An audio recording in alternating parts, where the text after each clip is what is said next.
Come, Holy Ghost, Creator blessed, and in our hearts take up thy rest. All of the gifts of the Spirit are ultimately given to us so that we will be transformed, changed more and more into the likeness of Jesus.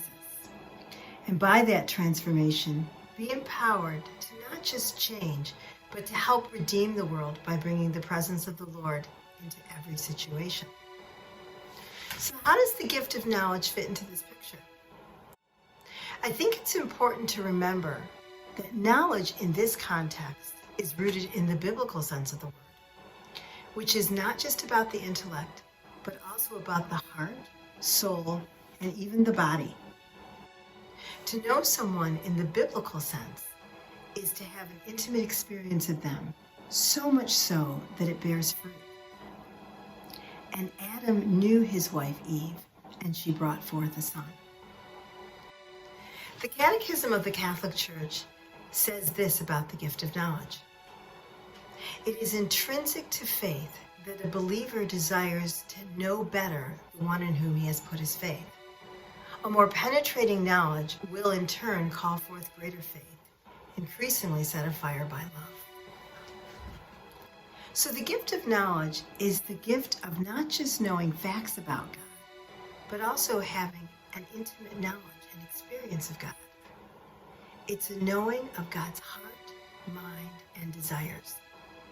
Once we know God's heart, mind, and desires for a situation or a person, it changes how we approach it.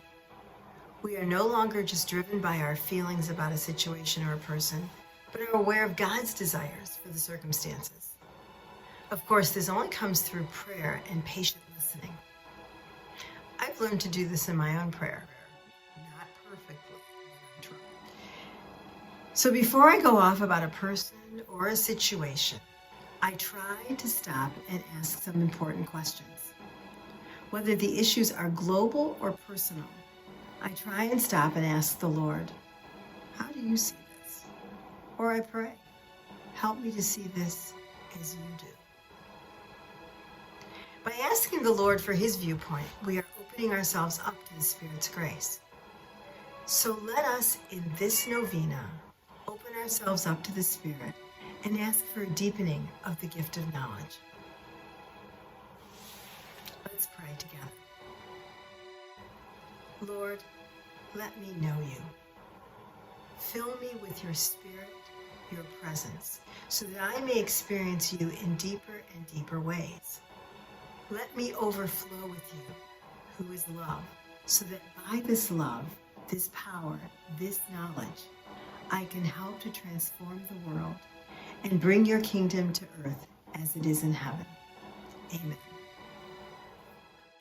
Come with thy grace and heavenly aid to fill our hearts which thou hast made to